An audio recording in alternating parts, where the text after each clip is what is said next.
Last lecture में एक दो क्वेश्चन भी दिया था आपको करने के लिए। हाँ, इसमें अभी तक जो सीखा है की पॉइंट्स या HX एडिशन टू अल्कीन में क्या क्या की पॉइंट्स हैं।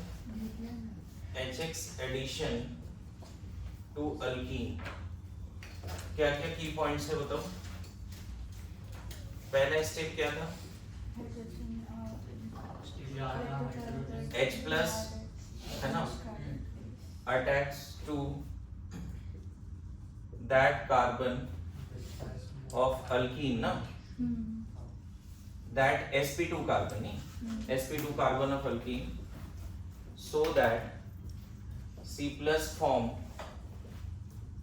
है ना, must be stable in the very first step, must be stable in the very first step है ना। H plus attached to that sp2 carbon of alkene, so that carbocation formed must be very stable. दूसरा है ना, since C plus formed है ना, so take care of क्या, rearrangement, इसीलिए तो rearrangement पढ़ा है हमने, so take care of rearrangement. तीसरा rate of HX addition to alkene, rate of HX addition to alkene directly proportional to क्या, stability of C plus. वो अल्कीन जो पहला स्टेप में स्टेबल कार्बोकेटायन बना सकता है वो जल्दी रिएक्ट कर जाएगा। कभी कभी तुमसे ऐसा क्वेश्चन पूछा जाएगा इस पे बेस्ड कि बताइए कि कौन अल्कीन पहले रिएक्ट करेगा, एकदम सिंपल प्यारा सा क्वेश्चन कि रेट किसका फास्ट होगा, किससे HCl पहले रिएक्ट करेगा, इन दोनों में से HCl किससे पहले रिएक्ट करेगा। तो तुरंत क्या करना है, rate of HX addition to alkene directly proportional to क्या, तो इसको अगर H प्लस देते हो तो क्या हो जाएगा, CH3 CH2 प्लस, इसको H प्लस देते हो तो क्या हो जाएगा। क्लियर है, समझ में आ रहा है। इसको H प्लस देते हो तो क्या हो जाएगा है ना, और उसको देते हैं तो बताओ कौन स्टेबल कार्बोकेटायन है। तो इसीलिए रेट ऑफ HX एडिशन क्या हो गया है ना, A एंड B में रेट क्या हो गया बताओ। तो कुछ क्वेश्चन रेट के आ सकते हैं बच्चे, कुछ क्वेश्चन रेट के आ सकते हैं। अभी जो टैप टेस्ट होगा उसमें ऐसे भी सवाल दिए हैं कि बताओ कौन सा अल्कीन पहले रिएक्ट करेगा HX से। तो ये कंसेप्ट लगा के आप लोग उसको सॉल्व कर सकते हो। और क्या पॉइंट्स हो सकते हैं की पॉइंट्स में बताओ। देखो मैं बात कर रहा हूं कि दोनों जगह पे क्या है ना, HX है, मतलब मान लो HCl प्रोपीन भी HCl से रिएक्ट कर रहा है, तो हम रिएजेंट तो चेंज नहीं कर रहे हैं ना, हम क्या कर रहे हैं, सिर्फ अल्कीन चेंज कर रहे हैं। तो रिएजेंट की रिएक्टिविटी थोड़ी पूछेंगे इस क्वेश्चन में, इस क्वेश्चन में किसकी रिएक्टिविटी पूछेंगे, अल्कीन की।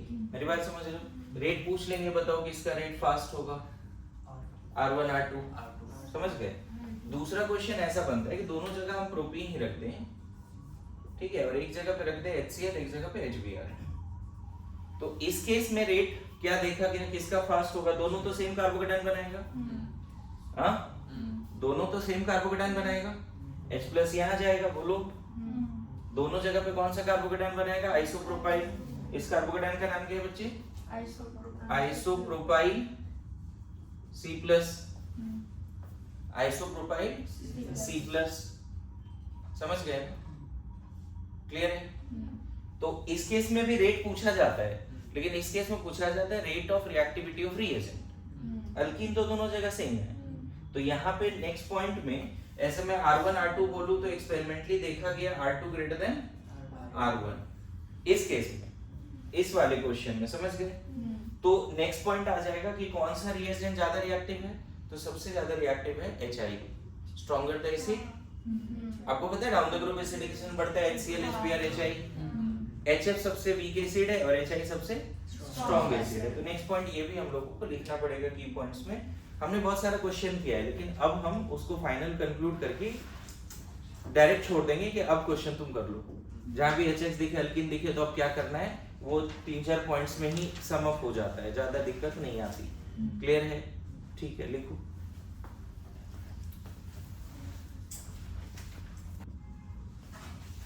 ठीक है, H प्लस कहा जाएगा वो स्टोरी क्लियर है, एकदम ध्यान रखना। H plus post sp2 carbon of alkene पे जाएगा, सो दैट सामने वाले कार्बन पे जो प्लस आए वो स्टेबल हो। ये पहला स्टेप बड़ा इंपॉर्टेंट है।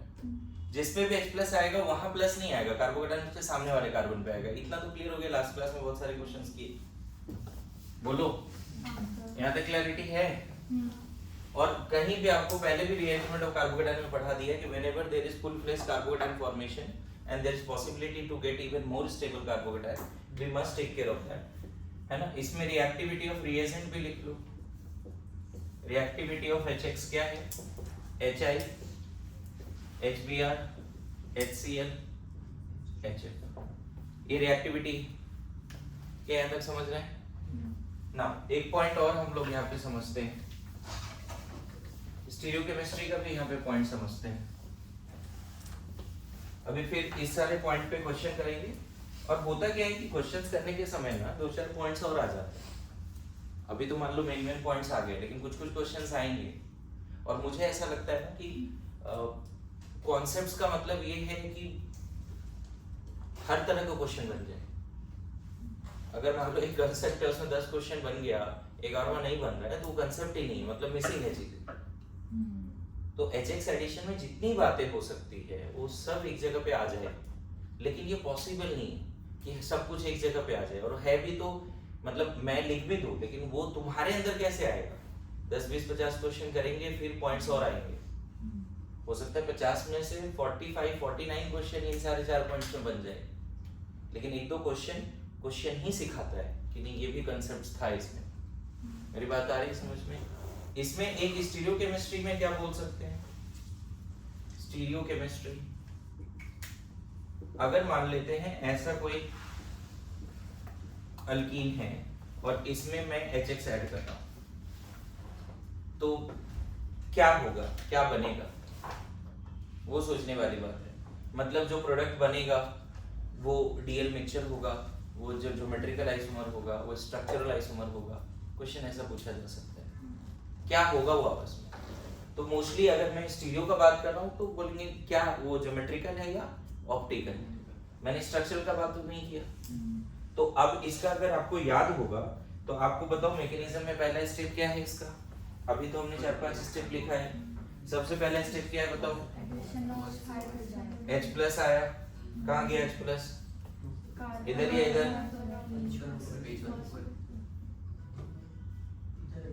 इधर H जाएगा तो यहाँ प्लस आएगा, राइट।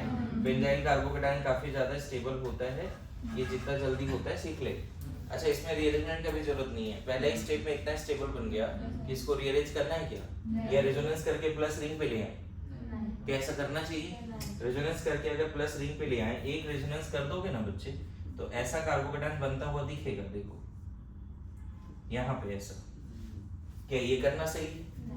क्या ये करके यहाँ Cl लगा दें, मतलब X माइनस इधर लगा दें? Yes no. एक रेजोनेंस और कर लो, ये वाला रेजोनेंस कैसा हुआ होगा समझ गए? ये ऐसे क्या, इतना तो रेजोनेंस सीखना ही पड़ेगा। इतना नहीं आता जिसके लिए लेक्चर देखने पड़ेंगे, ऑप्शन नहीं, इतना कम से कम। और मैं तो चाहता हूँ कुछ लोगों को क्लियर कट मैं बोलूँ कि डेली बेसिस पे जो करते हो बताओ, मतलब लिख कर, है ना, स्पेशली GUC1 जिसका गैप है। तो इसके बाद रेजोनेंस फिर होगा, लेकिन ये सब काम हमें नहीं करना है। हमें क्या करना है? स्टीरियोकेमिस्ट्री करना है। ये एरो हो जाएगा ना इधर, नेक्स्ट ये इधर जाएगा। अगर आपको रेजोनेंस इस तरह से करने नहीं आता तो वो सीखना पड़ेगा, वो सीखना पड़ेगा। रेजोनेंस अगर ऐसे करने नहीं आता, समझ में आ रहा है मेरी बात क्या है?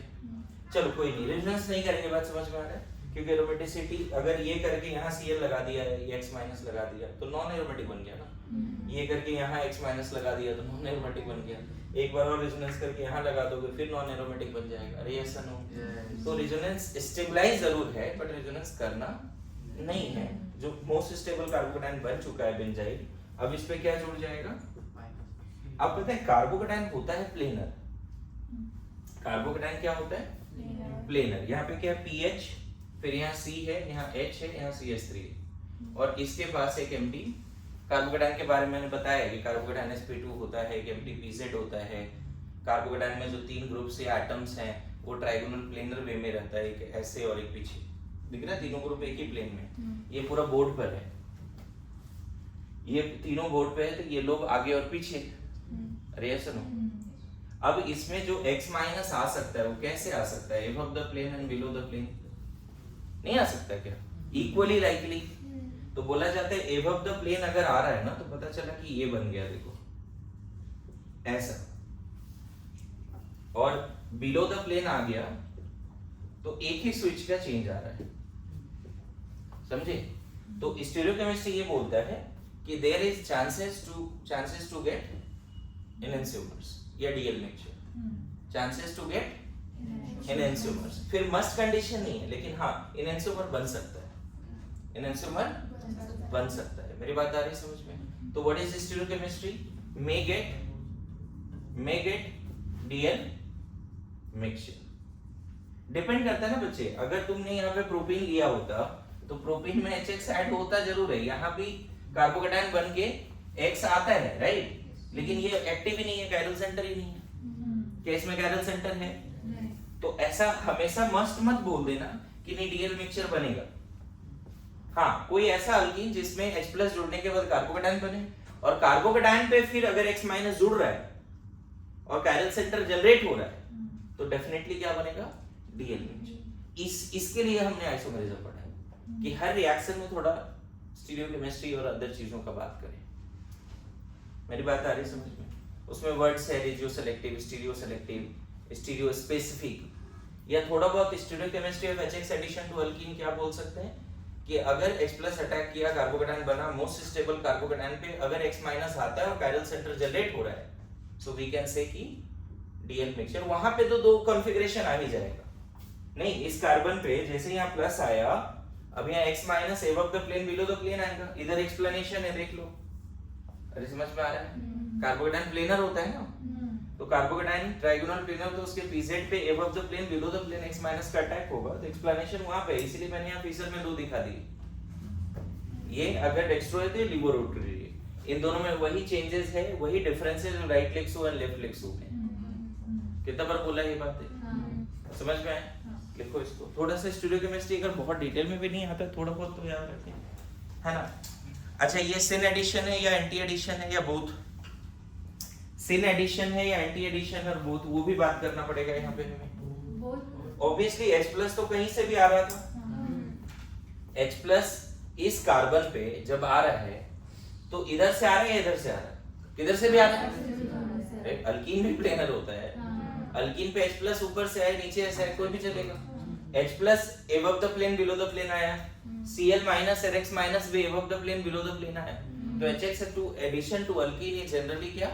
सिन एडिशन एज वेल एज दोनों, अगर H+ और X- दोनों सेम साइड से जाता अल्कीन की तरफ तो सिन एडिशन, H+ और Cl- अपोजिट साइड से आता तो एंटी एडिशन। तो दो बातें हैं यहाँ पे, दो तरह के स्टीरियोकेमिस्ट्री का बात है, लिख के रखो इसको पहले, है ना? थोड़ा डिटेल में लिखो सिन एंटी क्यों। एक पॉइंट और लिख लो जो भी बोल के गया मैं कि HX addition to alkene is syn and anti both, syn and anti both. HX addition to alkene is syn and anti both. समझ गए? अच्छा, कुछ यहाँ पे जब भी सिर्फ HX मेंशन रहेगा तो सॉल्वेंट CCl4 मानना है इस केस में, ऑल्दो मेंशन रहेगा, है ना? रिएजेंट का कंप्लीट 6 पॉइंट लिखा, HX addition to alkene syn and anti both. Syn and anti both का कहने का मतलब क्या है? देखो पहले, ये जो है ये अल्कीन है, इसके प्लेन के सेम साइड से H+ भी आ रहा है और X- भी आ रहा है, समझे ना? सेम साइड से आ रहा है, तो ये कैसा एडिशन हो गया? सिन। और इस अल्कीन से, हालांकि तुम्हें स्टोरी पता है कि पहले कौन आया है? H+, फिर कौन आया है? X-। अगर दोनों अपोजिट साइड से आ रहा है तो हम इसको क्या बोलते हैं? Anti addition. ये ध्यान रहेगा, बोलो। डन? तो HX addition to alkene is syn and anti both.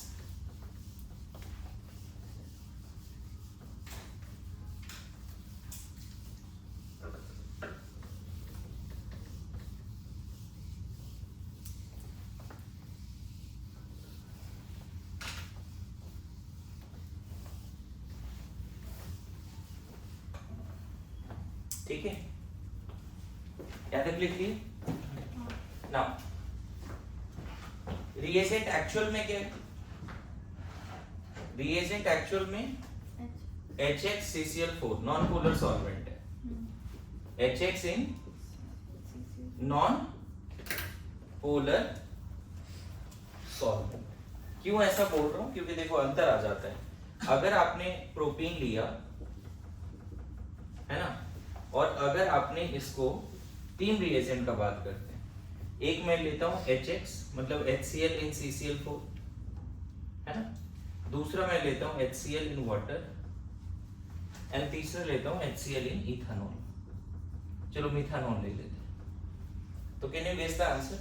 ये कब क्या बनने वाला है? हर बार तो पहला स्टेप फिक्स है, H+ जाएगा। गेस करो थोड़ा, चलो देखें, करो गेस करो कब क्या बनने वाला है, जल्दी। ना देखो पहला वाला में कोई दिक्कत नहीं है, पहला वाला में तो ये आंसर लिख के आ जाऊं, क्योंकि देखो H+ जो निकला वो तो जाएगा अल्कीन की तरफ पहले, 2 डिग्री कार्बोकेटायन बनेगा, और Cl- इस नॉन पोलर सॉल्वेंट में सॉल्वेंट होगा नहीं, ये नॉन पोलर सॉल्वेंट है, वो Cl- को ज्यादा अपने पास रखेगा नहीं, स्टेबल बनाएगा नहीं। तो पहले H+ गया फिर Cl गया, लेकिन यहाँ पे क्या होता है, H+ तो जाएगा लेकिन यहाँ OH आ जाता है। अब ये कैसे हुआ?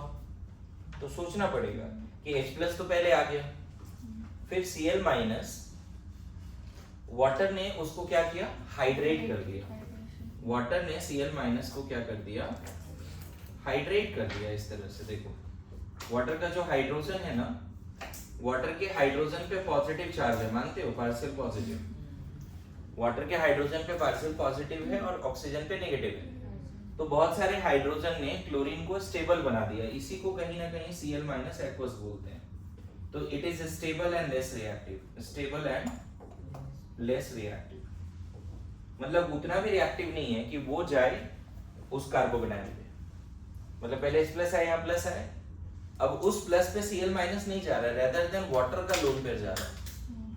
रेदर देन वाटर के पास क्या है, H+ और OH- भी है, तो वाटर का लोन पेयर जा रहा है। और इसमें गेस करो क्या होगा, यहाँ OCH3 आ जाएगा।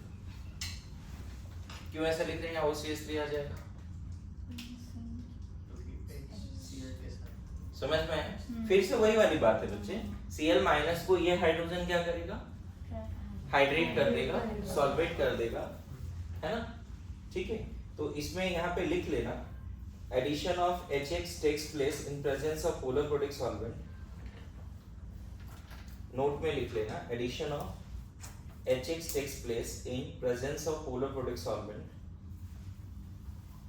Addition of HX takes place in presence of polar protic solvent. Then hydration or solvation of anion takes place. When करके लिखना, वहां पे क्या लिखा, addition लिखा था ना, when addition of HX, when पूरा लाइन क्या है, when addition of HX takes place in presence of polar protic solvent, then hydration or solvation of anion takes place. Then hydration or solvation of anion take place. Then hydration or solvation of anion take place, due to which ionic mobility of anion decreases, nucleophilicity decreases. Due to which ionic mobility of anion (bracket में X minus) ionic mobility of anion (bracket में X minus) decreases. Arrow ऐसे दे सकते हो, है ना? Due to which ionic mobility of anion X minus decreases, nucleophilicity decreases, and hence solvent works as nucleophile in second step. And hence solvent work as nucleophile in second step.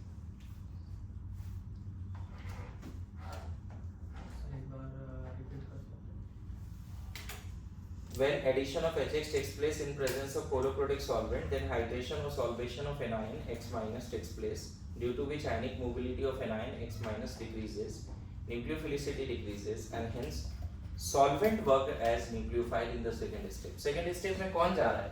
पहले तो H+ हर जगह है, लेकिन second step में यहाँ carbocation पे ये नहीं गया क्योंकि नॉन पोलर सॉल्वेंट है, ये न्यूक्लियोफाइल बन नहीं सकता बच्चे, इसकी न्यूक्लियोफिलिसिटी कुछ है ही नहीं, है ना। अगर यहाँ पे हम बेंजीन रखते हैं तो वो न्यूक्लियोफाइल नहीं बनता, समझ गए। यहाँ पे वाटर का लोन पेयर की वजह से वो Cl माइनस को वाटर बोला तू रुक, तू इधर आ, समझ गया। Cl माइनस को वाटर रोक लिया था, बोला रुक मैं जाता हूँ कार्बोकेटायन के पास। उसी तरह से मेथनॉल में क्या हो गया, समझ में आया।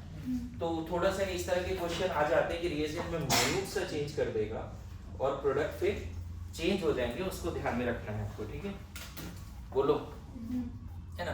कुछ लोग इसको अलग हेडिंग देके पढ़ाते हैं कि HX addition in non polar solvent, फिर एक और एडिशन हेडिंग देते हैं HX addition in polar solvent, तो वो जरूरत नहीं है उतना करने का, है ना। क्या समझ गए? ऐसे भी इतने सारे रिएजेंट आने हैं, तो यहाँ तक क्लियर हो रहा है? बोलो। तो ये सारे पॉइंट्स हैं। अब हम लोग कुछ क्वेश्चंस करते हैं, और भी पॉइंट्स ऐड ऑन होंगे, लेकिन we have to do lots of question. जैसे मैं पहले तो रेट का ही बात कर लेता हूँ। बताओ रेट ऑफ, है ना, रेट के बारे में बात करूँ 1 and 2, एकदम सिंपल क्वेश्चन कर रहे हैं। Rate of HX addition to alkene, बड़ा सिंपल क्वेश्चन। बताओ rate of HX addition to alkene, rate of, question क्या है, rate of HX addition to alkene. Obviously solvent mention नहीं है तो भी हम कार्बोकेटायन के हिसाब से ही आगे बढ़ेंगे। किसी भी सॉल्वेंट में वो HX है, चाहे नॉन पोलर सॉल्वेंट है, पोलर सॉल्वेंट है, तो यहाँ पे आंसर क्या होगा बच्चे? 2 greater than 1। क्यों? क्योंकि rate of addition of HX to alkene proportional to what? हमने ऊपर पॉइंट्स लिखे हैं, बोलो लिखे हैं ना पॉइंट्स। अब मान लो ऐसा अल्कीन दे दिया, बोल रहा है कि बताइए कौन पहले HX एडिशन करेगा, which will do HX addition. अब इसके लिए ना GOC1 आना चाहिए, फिर से वहीं पे हम लोग आ जाएंगे कि जिसमें कहीं ना कहीं हेल्पलेस हो गया तो गड़बड़ हो जाएगी, समझ गए। हेल्पलेस हो गया तो गड़बड़ हो जाएगी। बताओ rate of HX addition to alkene, ये लिखना था जी, Cl माइनस का हाइड्रेशन दिखाना था, समझे। चलो जल्दी बताओ क्या लगता है, क्या ऑर्डर होगा इस केस में HX एडिशन टू अल्कीन में? अच्छा, लास्ट क्लास जाते हुए 2-3 क्वेश्चन दिया था, उससे आंसर लिखवा दिया था ना मैंने, कि कोई ऐसा क्वेश्चन पेंडिंग तो नहीं था लास्ट क्लास में। ठीक है, इसका आंसर बताओ जल्दी से। देखो कंसेप्ट एक ही है, कार्बोकेटायन की स्टेबिलिटी देखना। GOC1 आना ही चाहिए बच्चे, अदरवाइज दिक्कत आ जाएगी। देखो अभी स्टोरी तो पता है, हर जगह पे H+ आएगा, तो प्लस कहाँ आने वाला है बताओ? H+ पहले आएगा कहाँ, पहले ये बता दे। इधर ना, तो प्लस यहाँ आएगा, नो डाउट हर जगह मिल जाएगी, बनाओ, क्योंकि रेजोनेंस स्टेबलाइज कार्बोकेटायन। इसमें भी कैसा बनने वाला है कार्बोकेटायन? गलती से तुम ऐसे नहीं बना देना, कार्बोकेटायन यहाँ पे यही बनाओ बच्चे, इसमें कोई डाउट नहीं है, क्योंकि कम से कम इस केस में उस कार्बोकेटायन को रेजोनेंस तो मिल रहा है, नो डाउट NO2 उसको डिस्टर्ब कर रहा है, लेकिन प्लस चार्ज यही ज्यादा स्टेबल है बेंजाइल पे। कुछ लोग ऐसे सोचते हैं कि सर ये NO2 जो है -M-I ग्रुप है, तो हम NO2 -M-I ग्रुप है, तो सर हम यहाँ प्लस क्यों लाए? एक क्वेश्चन ऐसा आता है, ऊपर वाला क्वेश्चन हटा दो क्या, है ना। थोड़ा एक्सप्लेनेशन में एक क्वेश्चन तुम्हारा नॉलेज चेक कर रहा हूँ, है ना। इसमें ऐसा नहीं है, अच्छे खासे बच्चे इस क्वेश्चन में गलती करते हैं, है ना। मैं 15 साल के एक्सपीरियंस से बता रहा हूँ। ये यहाँ NO2 है और मैं यहाँ पे NO2 ले रहा हूँ, सॉरी यहाँ प्लस ले रहा हूँ। पूछा जाता है कौन ज्यादा स्टेबल है, A और B, स्टेबिलिटी। तो लोग पता है क्या चूज करके आते हैं? Second option. अभी तुम वो भी नहीं कर पा रहे हो, क्यों? क्योंकि अभी GOC1 कच्चा है आपका। GOC1 अच्छा होगा तो तुम चूज कर पाओगे। ये ग्रुप ना अपने रिस्पेक्ट में इन सब जगह पे प्लस लाता है। NO2 ग्रुप का जब रेजोनेंस करोगे तो अपने रिस्पेक्ट में ऑर्थो पैरा पे प्लस लाएगा, ये भी अपने रिस्पेक्ट में इन सब जगह पे प्लस लाएगा। तो लोग ऐसा बोलते हैं कि सर अगर इसने यहाँ प्लस लाया, उसके ऊपर प्लस क्रिएट करे तो रिपल्सन होगा, वो ज्यादा स्टेबल नहीं है। और इस केस में लोग बोलते हैं कि सर देखिए ना, जहाँ प्लस आया ना उससे जो फॉर्म्ड कार्बोकेटायन है दूर है, तो लोगों को लगता है ये ज्यादा स्टेबल है। मेरी बात समझ रहे हो? अच्छा, अब थोड़ा सा तुम्हारे लिए मतलब जिनको नहीं समझ में रहा कि NO2 कैसे प्लस ला दिया, इतना पार्ट जो है मैं उम्मीद करता हूँ कि लोगों को आना चाहिए, है ना? ऐसा है, ठीक है, ऐसा है।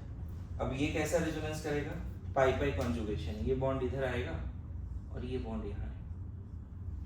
जैसे फर्स्ट डिलोकलाइजेशन करोगे, बताओ इस लेवल का रेजोनेंस कराया है और नहीं कराया तो रेजोनेंस का मतलब बहुत प्रैक्टिस कर ले बच्चे, ताकि इन सब चीजों में दिक्कत नहीं आए। देखो प्लस यहाँ आ गया, देखा कैसे रेजोनेंस हुआ, थोड़ा समझ में आया? सेंट्रल एटम के पास लोन पेयर नहीं है कि प्लस एम ग्रुप है। किसी भी ग्रुप के सेंट्रल एटम के पास अगर लोन पेयर हो जाए तो प्लस एम होने के चांस है। चांस क्या है? होते ही है प्लस एम। कुछ कुछ ऐसे लोन पेयर भी है, पाई बॉन्ड भी है, तो प्लस एम माइनस एम दोनों होता है, जैसे NO वगैरह, लेकिन यहाँ पे प्लस एम है, ध्यान रहेगा। तो बात यहाँ पे ये आ रही है कि इन दोनों में ये प्लस फिर कहाँ जाएगा? यहाँ जाएगा। तो देखो ना, ऊपर H प्लस के आने की वजह से, इसमें H प्लस के आने की वजह से ऑलरेडी प्लस क्रिएट हुआ है, और हमारे पास प्लस क्रिएट करने का दोनों ऑप्शन था, इधर भी इधर भी। अगर H प्लस हम यहाँ भेज देते तो प्लस यहाँ आ जाती, इसीलिए मैंने ये लिखा। और इस H प्लस को अगर मैं इधर भेज दूं, सॉरी यहाँ भेज दूं, तो प्लस यहाँ आ जाएगा, बेंजाइल बन जाएगा। मेरी बात समझ में आ रही है? तो देखो थोड़ा कॉम्प्लिकेशन में तुम लोग इसलिए भी जा रहे हो क्योंकि ये मैं बताऊं, जिनको रेजोनेंस आता है वो यहाँ पे फंसते जरूर है बहुत लोग, कि सर NO2 तो यहाँ प्लस क्रिएट कर देगा, उसके ऊपर प्लस मतलब। मेरी बात समझ में आ रहा है? सर यहाँ NO2 जो है प्लस क्रिएट यहाँ करेगा, थोड़ा दूर में प्लस है तो ज्यादा स्टेबल है, बट एक्चुअल में इन दोनों में स्टेबिलिटी जो है ना A का ही ज्यादा है B से। ठीक है, NO2 डिस्टर्बिंग है नो डाउट, लेकिन बताओ ये कार्बोकेटाइन क्या रेजोनेंस कर रहा है क्या? लेकिन ये कार्बोकेटाइन क्या कर रहा है? रेजोनेंस कर रहा है। NO2 उसको डिस्टर्ब कर रहा है, but at the same time यहाँ इसने थोड़ी बहुत स्टेबिलिटी तो गेन कर ली ना रेजोनेंस की वजह से, और यहाँ पे रेजोनेंस नहीं है। देखो ना, जहाँ प्लस है उसके बगल में sp3 कार्बन है, तो ये वाला पार्ट भी अच्छे से लिखोगे। इस केस में H प्लस यही आएगा बच्चे, बेंजाइल ही बनाओ, बेंजाइल ही बनाओ, ठीक है। इस केस में शायद ओम ने सही आंसर बताया, इसमें डाउट ही नहीं है ना, प्लस उधर ही जाएगा। और देखो यहाँ जितने भी क्वेश्चन है सब में बेंजाइल ही बनाना है एक तरह से। अच्छा, यहाँ मजेदार बात क्या पता है? OCH3 प्लस एम ग्रुप है, प्लस एम ग्रुप है तो क्या करेगा वो? माइनस लाएगा ना इन सब जगह पे। देखो तो जो ग्रुप है वो अपने रिस्पेक्ट में ऑर्थो पैरा पे माइनस लाएगा, तो यहाँ जब माइनस है उसके ऊपर प्लस है तो स्टेबल हो गया ना सिस्टम। यहाँ जब माइनस है उसके ऊपर प्लस है तो सिस्टम कैसा हो गया? स्टेबल हो गया। मेरी बात समझ रहे हो? बोलो, क्लियर है? समझ गए बात को?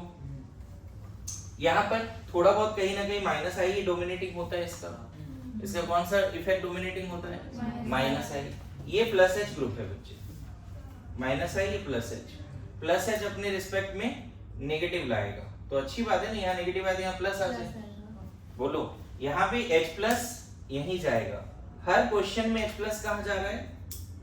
ऐसे जगह पे जा रहा है ताकि बेंजाइल कार्बोकेटाइन बने। यहाँ भी H प्लस किधर जाएगा? यहाँ तो डाउट ही नहीं H प्लस यहाँ क्यों भेज रहे हैं। बोलो, OCH3 तो प्लस I प्लस H दोनों है ना बच्चे।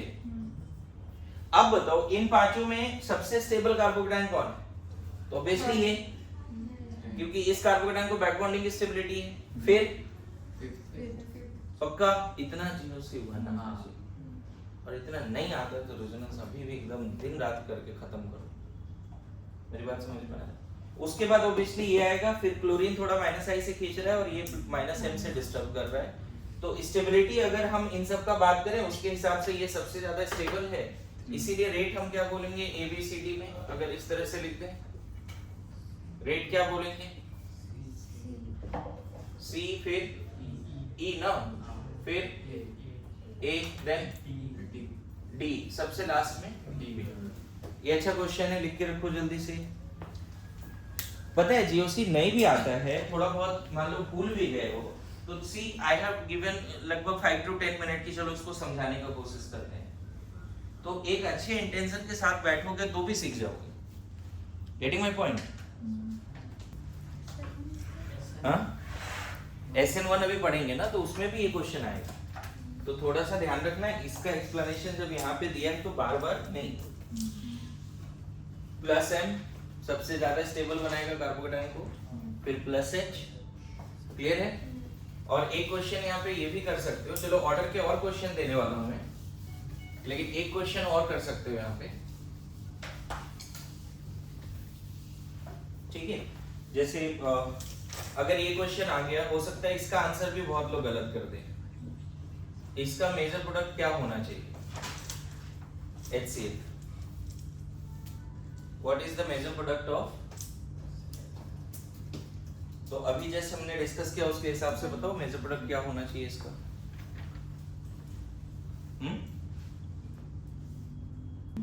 इस क्वेश्चन में क्या गड़बड़ कर सकते हैं? अगर ये डिसाइड नहीं लिया कि कौन सा कार्बोकेटाइन ज्यादा स्टेबल है तो गलती होने के चांसेस हैं या नहीं? बताओ। एक ये बना दिया, अभी जस्ट एक्सप्लेन किया, यहाँ बगल में लिखा हुआ है, दोबारा मैं लिख रहा हूँ, बताओ कौन सा कार्बोकेटाइन ज्यादा स्टेबल है? अगर तुमने सही में ढंग से समझा है, NO2 डिस्टर्ब तो कर रहा है बट ये बेंजाइन नहीं है। ये 1 डिग्री कार्बोकेटाइन है और इसको रेजोनेंस की स्टेबिलिटी नहीं है। ये 2 डिग्री कार्बोकेटाइन है, 3 अल्फा हाइड्रोजन भी है, रेजोनेंस का भी स्टेबिलिटी है, NO2 उसको डिस्टर्ब कर रहा है, लेकिन स्टिल ज्यादा स्टेबल कौन है? तो पता है इसमें पहला ही ऑप्शन ये वाला भी रह सकता है कि यहाँ Cl आया है। बात समझ रहे हो? पहला ऑप्शन क्या रह सकता है कि Cl इधर आया है, लेकिन एक्चुअल में एक आयरन सेंटर भी जनरेट हुआ है। देखो कल जो क्वेश्चन किया था ना, उसी अंदाज में क्वेश्चन है। ऐसे समझो ये वाला क्वेश्चन किया था ना कल, यहाँ पे CCl3 रख के HCl रखा है, तो कल वाला क्वेश्चन याद करो। और यहाँ पे एक क्वेश्चन और था, CH2 डबल बॉन्ड CHCl, तो वहां पे एक टॉपिक लिखा दिया था कि विनाइल में क्या होता था, तो यहाँ पे H आता था, यहाँ प्लस आता था, और यहाँ जहाँ प्लस है उसको 3 अल्फा H है और माइनस I भी है, लेकिन कम से कम 3 अल्फा H है। ये क्वेश्चन बार बार रिवीजन में डाल देना, गलती नहीं होगी, है ना। इस केस में यहाँ प्लस मत लो क्योंकि ये स्ट्रॉन्ग विड्रॉइंग ग्रुप है। अरे ऐसा नो, तो इस केस में प्लस इधर आएगा, Cl यहाँ, CH2 CCl3। ये बड़ा अच्छा क्वेश्चन है, इसको ध्यान में रखना। और ये क्वेश्चन भी अच्छा है, समझ गए। कुछ और क्वेश्चन मैं बोर्ड पे लिख रहा हूँ, रेट के भी और ओवरऑल क्वेश्चन, उसको प्रैक्टिस करेंगे, ठीक है। सो अभी जो बोर्ड पे लिखूंगा ना उसको एज ए टेस्ट लेना है, ठीक है। चलो ट्राई करो, 8 क्वेश्चन है, एज ए टेस्ट लो उसको, आंसर लिखो सही से,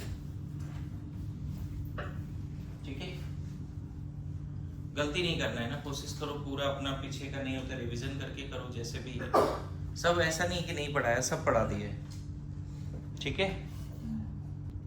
सो देखो मैं आंसर लिख रहा हूँ। एक क्वेश्चन में हो सकता है कि इस वाले में तुम गलत करो, देखता हूँ मैं क्या है इसमें। जो ऑर्डर है बच्चे, है ना, रिएक्टिविटी सबसे ज्यादा रिएक्टिव 3, 2, ठीक है, 3 सबसे ज्यादा रिएक्टिव, फिर 2, फिर 1, एंड उसके बाद आएगा 4। ये है ऑर्डर ऑफ रिएक्टिविटी। अगर पहला क्वेश्चन गलत हो गया तो बताओ गलत हुआ? नहीं हुआ किसी का? अब देखो यहाँ पे कोई डाउट ही नहीं है। इसका जो कार्बोकेटाइन बनेगा वो क्या है? CH3 CH2 plus. इसका जो बनेगा वो आइसोप्रोपाइल। सबसे पहले H प्लस लाना है। इसका tertiary butyl carbocation 3 degree carbocation, और इसका कार्बोकेटाइन H प्लस यहीं आएगा, यहाँ प्लस आएगा। बैक बॉन्डिंग लेते हैं बच्चे, उसमें डाउट नहीं है, लेकिन रिएक्टिविटी -I से डिसाइड करेंगे, ओरिएंटेशन डिसाइड करेंगे बैक बॉन्डिंग से। इन दोनों में कौन ज्यादा स्टेबल, अगर कोई पूछे तो? इन दोनों में देखो नो डाउट यहाँ बैक बॉन्डिंग है, समझ गए, लेकिन हैलोजेंस के केस में -I डोमिनेट करता है। बैक बॉन्डिंग का इफेक्ट सिर्फ हम ओरिएंटेशन में लिए कि नहीं यहाँ Cl जाएगा। अगर इन सबको HX से स्टार्ट करोगे तो यहाँ Cl और यहीं पे एक हैलोजन आएगा, लेकिन इन दोनों में स्टेबल यही ज्यादा है। फिर से रिपीट कर रहा हूँ, कार्बोकेटाइन भी 3 अल्फा हाइड्रोजन, यहाँ पे भी कार्बोकेटाइन भी 3 अल्फा हाइड्रोजन, लेकिन इसका प्लस है -I में, -I डोमिनेटिंग होता है। ओरिएंटेशन के समय हमने यहाँ Cl लगा दिया। वो क्वेश्चन याद करो, ये क्वेश्चन अभी दिया था, बोला था विनाइल में क्या बनेगा। लास्ट क्लास का ये क्वेश्चन है कि इसमें अगर HCl ऐड करेंगे तो क्या बनेगा। लास्ट क्लास ये करा के गया था, अभी भी लिखा थोड़ी देर पहले। तो इस केस में बोला था कि यहाँ पे H और यहाँ Cl। ओरिएंटेशन में कोई दिक्कत नहीं है, ओरिएंटेशन तो हम ऐसे ही डिसाइड करेंगे, मेरी बात समझ में आ रहा है? अगर मैं तुम्हें ये दोनों कार्बोकेटायन देता ना